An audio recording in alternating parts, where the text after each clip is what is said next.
All right, everybody, what's going on? This is Marc G. I got a very, very special guest with me today. Lucky enough for him to take some time out of his schedule, Mr. Cedric The Entertainer.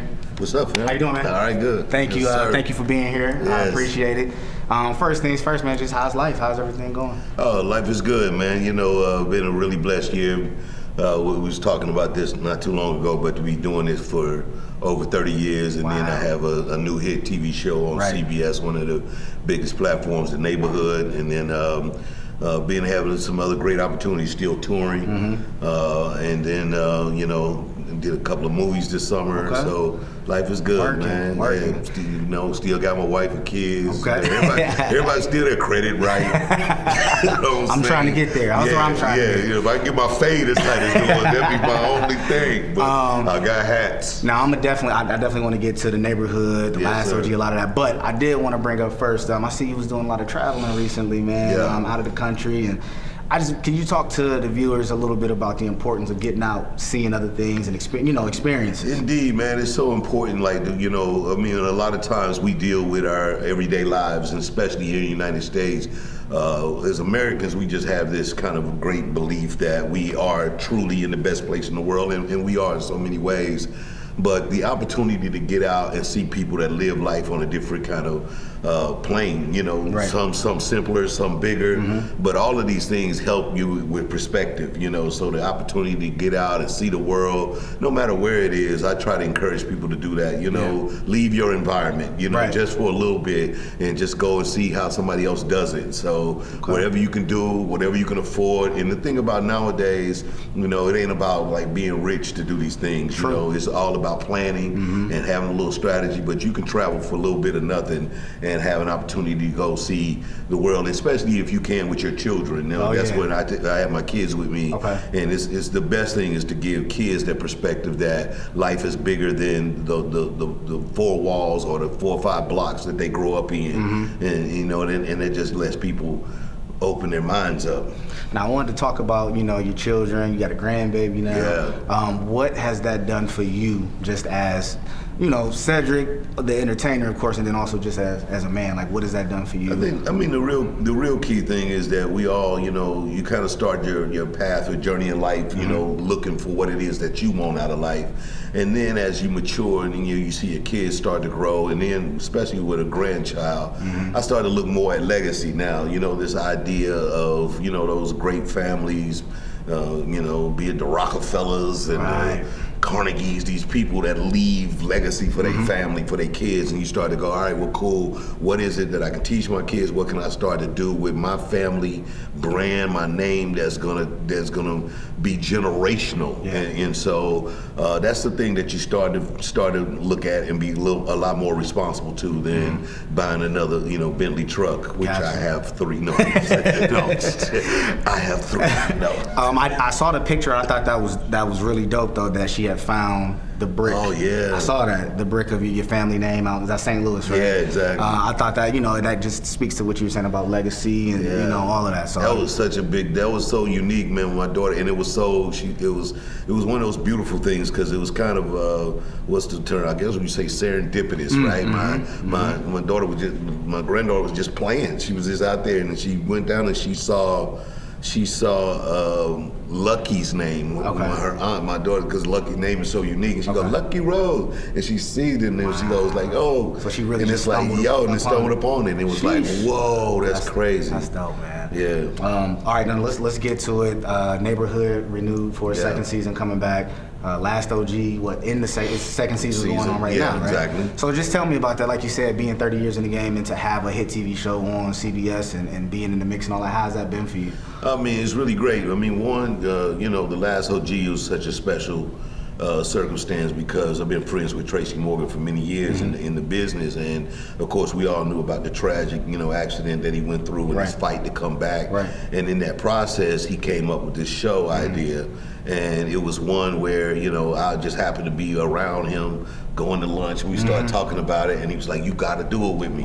And so when he got the last OG, I was in the development of my CBS deal, so I didn't know exactly what show I was going to do, but they were going first. So I was like, well, look, I'm going to come rock this show with you first, and then and then if I get another show, I can go, right? And so. And that's basically what happened. Gotcha. So, but and it was a blessing to us both because I was able to be on here with him when on his comeback, and the last OG was such a unique and funny show. It was a great character for me in the sense that it was funny, super funny. That dude Mullins is just wild. Super funny. And then the neighborhood came about again. It was this opportunity of doing something on one of the bigger television platforms. CBS has constantly been the biggest network on television for many years, but with no African Americans on it. So the opportunity for me to take my brand, executive produce my show, be the star of my show, bring on all these other great stars, and write something and do something that's about the world we living in. People, this idea of gentrification is really real, and it makes for a real story. And it's like, how do we do that? And again, you got to do it where it's digestible for middle America and everything, but at the same time be able to have these truths in there. So I'm kind of like the reverse of Archie Bunker. I'm the character that's a little bit ain't having it, but as I learn to grow and hear people, I grow as a character, and that's what it's all about. So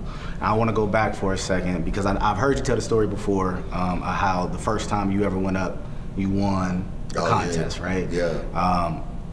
That's unique in itself. But what I wanted to ask you was, getting that high from the very first time, what did that do for the rest of your journey as far as stand-up goes? Getting up on stage after that. Well, I mean, of course, it's like, I would imagine it's like any kind of high that you want to repeat every time, and of course, it's something that you have to learn in this business is that's not going to happen every time. I definitely skinned my knees up a couple of times, and I was telling people a story where I kind of like start feeling myself. I had like a night going. I had one night going out in the suburbs of St. Louis, and then I had one going in the downtown area, and I had people come to the show, and I'm charging $20 to see me, and I get up there and bomb. I mean, bomb till I had to give people their money back, man. Like sit up there at the end of the night, like seeing that hopefully they don't want it back. You want go ahead. No, I get it. So that was one of those things, learning experience for sure. But I always tell any young comic that it's no other way to be a comedian than to get on stage. Ain't no, you can be funny around your friends. You can be funny where people like, yo, boy, you crazy, but if you don't get up there and try it and look, and sometimes you're gonna take them L's, it's just no way to do it for your life. Like you gotta, there's no way around it. So you gotta go to practice, if you will, and that's what I call this. When I come do clubs like this, I call it the dojo. It's like being a karate master. You get in there, you just go in there and get on the mat. Is this funny? Now when you through that journey from when you first started to, let's just say, Comic View, to me, like I'm 36, so that was the era that I grew up watching, from Def Comedy Jam to Comic View and all of that, and some of the funniest comedians to me came out of that time. How was it for you just being out on the road? I'm sure you crossed paths with a lot of these people, man. What was that environment, that atmosphere like back then? Truly one of the greatest classes of comedy, I call it. Like when you look at graduating classes, I mean, it's just so many people. And you put people in your peer group that be a little bit, like Martin and Damon Wayans, they was a little ahead of us. But when you start looking at me, DL, Bernie, Steve Harvey, Jamie Foxx, Chris Rock, Chappelle, it's just a big group of people in there that's like, that's still rocking, still legendary, and that's what's great. And I mean, to be able to also, like, during that period, usher in a lot of new faces too.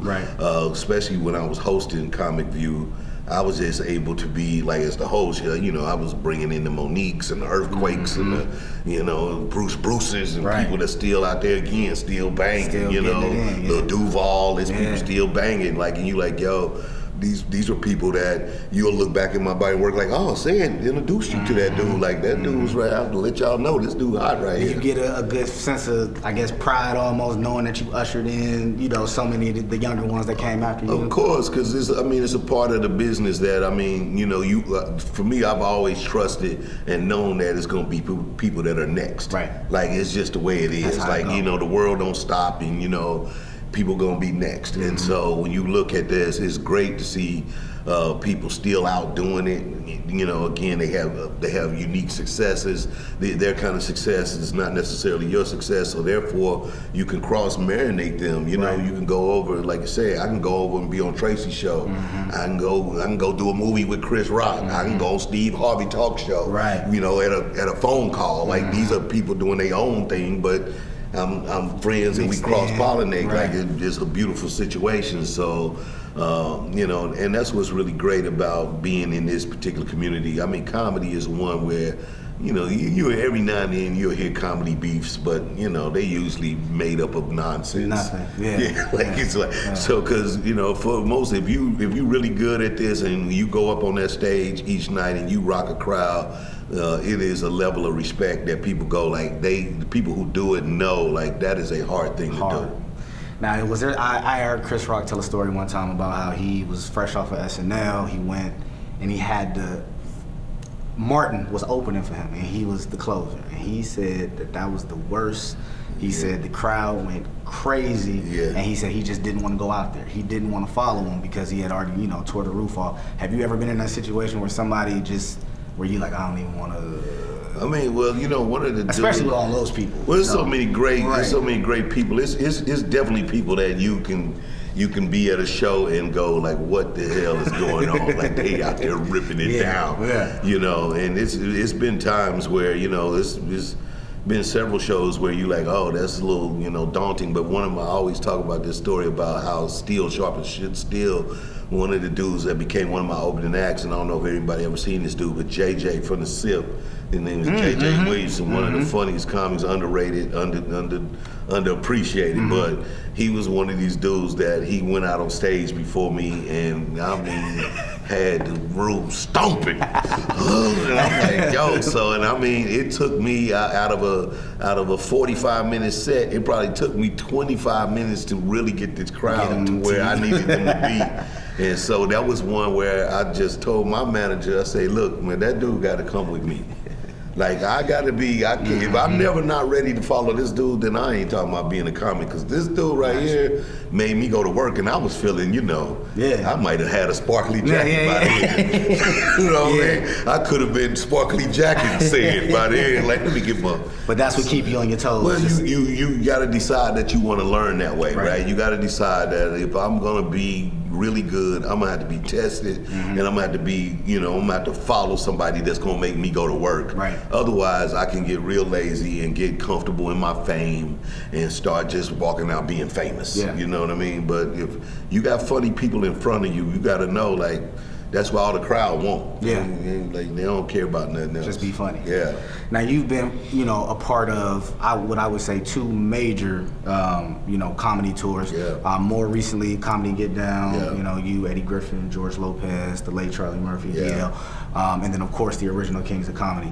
What is that atmosphere like? Is it any ego involved with people being at such a high level, all of you guys, and you know, in the same building and on the same shows? What is that like? Well, you know, both experiences were, you know, uniquely amazing. I think that, you know, of course, Kings of Comedy was just, you know, kind of it was unique at the time. I mean, it was, you know, individuals. Martin had done arena tours, sold out. Eddie Murphy, of course, had done arena tours. And you know, I think maybe Dice Clay, right? But it wasn't a lot of comedians doing an arena. And so, you know, and only those few anomalies would do it by themselves and be big enough to do it by themselves. And so when we did the Kings of Comedy, it was kind of the first time somebody had almost did together like a super group kind of idea. So we was the LSG, the Bell Biv DeVoe, right, comedy. You know? So they put me, Bernie, Steve. At first it was just me, Bernie, and Steve, and then the first year of Kings of Comedy, and then they added DL. And so, you know, that just ended up being a really great experience. And so that one, you know, it was new, it was fun, we was having a great time, everybody was rocking. it was a bit of ego situation going on in there. You can hear some of the backstories that happened, you know, during the time. But for the most part, you know, I was always a catalyst between everybody. Like, yo, like this how we rocking. And then, but then with the Comedy Get Down, that came about in a totally different way. It came out really out of George Lopez was just trying to honor Richard Pryor, which is, you know, everybody's legend and king of kings. Right. And so they had a statue that they were trying to do for him in his hometown of Peoria, Illinois, that they didn't have the money to do. So George just called people and said, yo, can you come? We're gonna donate our time, we're gonna do this free concert. And we did that, it turned into the tour. I never knew that. So that's a blessing, man. You know, and that was, so you go out of an act of charity, you end up being on tour for 4 years with great guys, everybody pros. That was the thing about it at that stage. At the Comedy Get Down, everybody pros, you know. George his own man, DL his own man, I'm my own man, Charlie his own man, Eddie Griffin his own, you know, everybody they own people. And so when we showed up, we just come to do the business, you know, and then that we started, you know, from there developed great friendships. And so that's why we decided to keep the tour going as long as we did. It was like, yeah, well, y'all want to do some more? Why not? It was like, why not? Cool with me. Like, I have a good time with y'all. So that ended up, like, again, being a charitable idea that ran for 4 years. And we just ended it in December, you know, after doing over 100 plus shows. You know, just great, man, great experience. Now, I only got a couple more questions for you, man. I did want to switch gears really quick. Just like I said, you know, I follow your social media and everything, and I see in between the funny, you do touch on a lot of what's going on, whether it's politically, socially, you know, most recent, we got the whole war on abortion, looks like, and pro-choice and all that. And I just, you know, a lot of people that I know, they think that the stuff doesn't affect them. You know, they're kind of oblivious to what's really going on and how it may affect them. What do you say to maybe some of the younger ones that may not know what's going on? Like, how do they, I guess, maybe become more informed or get involved, you know? Yeah, I mean, you know, the thing about social media, we do get flooded every day with so many things, and, you know, and a lot of it does seem negative, and there is a aspect, if it doesn't touch you directly for some reason, you can turn it off. But especially when it comes down to, you know, our political systems and people doing legislations or laws that are applicable to your life in some kind of weird way. And this abortion is one, this abortion issue is one that's very interesting, that people don't think it may be affect them, but the idea of telling a woman what they can do with their body is one that is an infringement on rights, just in general. And I know you have people that go, you know, they claim to be pro-life, and they like, well, you know, we believe in this, we believe in that. But, you know, this again, the idea of that if someone is raped or a part of some kind of incestual situation, that they actually have to have this baby. Otherwise, if they choose to have an abortion, they can get it, you know, an insurmountable amount of years. In some states they recommend 99 years. It's ridiculous. You know, but the person who actually did the rape only get 8. It doesn't make sense. It's stupid, and it's one of these kind of things that, again, it's a power grab. It's the kind of power grab that, you know, in this situation, mainly white politicians, white male politicians, are showing that they have this degree to be able to control situations, and they do that for a number of different reasons. One is to, you know, to keep people in poverty, so that impoverished people can serve in the military later, and they can do low cost labor. And so these are the same kind of things where you have to be aware. This is why they try to make the border issue a thing, but then they snatch all those kids, and then they don't explain where they take them, and they snatch all those families and separate them, and they don't explain where they take them, where they put them away, so that, again, they build a labor force, and you don't know where none of these people come from. But you try to swear to God they taking your jobs. But again, the only way that we can have iPhones that cost $300 and not $3,000 if we're gonna end up making them in the United States is we got to build them for cheaper. And the only way we're gonna do that is to have people that ain't charging, you know, $23 an hour like an American would want. You know, like, yo, man, I ain't gonna be doing that without my benefit with my dental. So again, man, this is a this is a capitalistic society. I just try to get people to understand those kind of points of view. That's my way. It's a lot of cool people that I follow on social media that help keep me informed. I love these people because they are talking to the folks, and we got a new generation of young politicians that are aggressive, that are bold, and that's what I would say to the young people is just listen, try to be informed is important to know than it is to not know and be like, I don't care about that. Why don't you? So if you want to learn anything, I tell people to follow Sean King. Oh man, Sean King. He gonna let you know. He gonna let you know. He gonna do it smooth. He gonna do it simple, and it's gonna be clean, and anybody can kind of get it. He break it down. As a matter of fact, that's his podcast, The Breakdown. Okay. It's dope. So, but so many great people, man. Cedric Sampson. So many cool people that do this thing that's big. So listen to what he said. Yeah, follow the right people, and they keep you informed. That's talking. Now, this is my last question for you. Any comedian that I sit down with, I like to ask him this. It can be past, present, dead, or alive. Who is your top 5, or starting 5 of comedy? Who would you put on that list? Yikes. That's a hard one. It is. It's one of those things because comedy is so subjective, man. Yeah. But today, who would you put on there today? I'm gonna go. Okay, well, you changed it a little bit to me, because one thing I got to put on there, like right away, I'm gonna just say this: that the person that inspired me to do comedy the most was the late Robin Harris. Oh man. Okay, so Robin Harris was a comedian that when I was coming up, I saw him and recognized that you didn't have to be as polished as Eddie Murphy, as stylish and TV ready, and then and Richard Pryor was like a generation before us, but unique in his storytelling. Robin Harris was like your uncle. Yeah. Like he was like the dude you really know, like the way he did jokes and everything. You like, oh, he like people that be I do that. Now that's what I do, right? So when I saw that, I was like, oh, you could do it that way. And then that inspired me the most. So he at the top of my food chain. But then Eddie Murphy, one of my favorites of all time. He just you think he ever gonna come back? I don't know, but we get to hang around Ed sometime as comedians, and he's still truly one of the funniest dudes in the world. Like he just don't have to do it like that. So, but he ain't no fucking with Eddie Murphy, man. This nigga's the best. Like funny. So and then.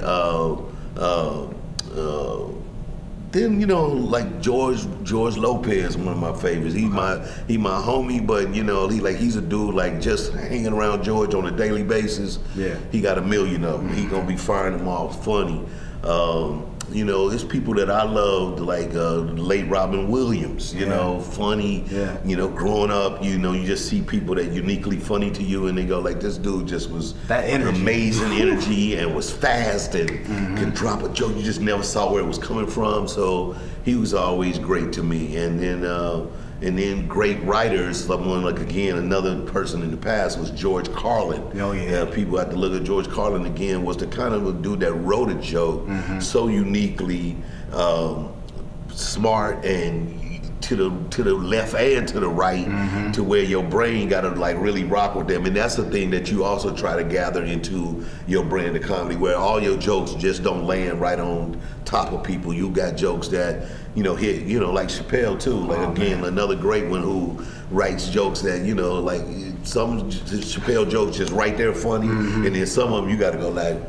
Yeah. Oh, that's cold. Like so I love that. That's like hearing a great writer, a hip hop artist that got these unique metaphors and deep in there, and you gotta really dissect it. And you be like, so I love that about comedy, and there's so many awesome dudes out there that I appreciate. But I think that was a good 5. That's a good 5. Yeah, that was a good 5 there.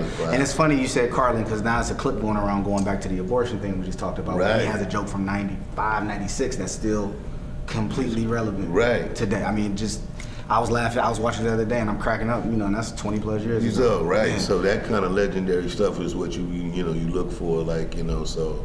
Okay. Yeah, man. Well, let everybody know what you got coming up. I know you got a new movie. I just saw Some of the South. Just let them know what you got coming up, where they can find you, all that good stuff. All right, dig it. Of course, this has been a popping year. We got the 2nd season of The Neighborhood coming on.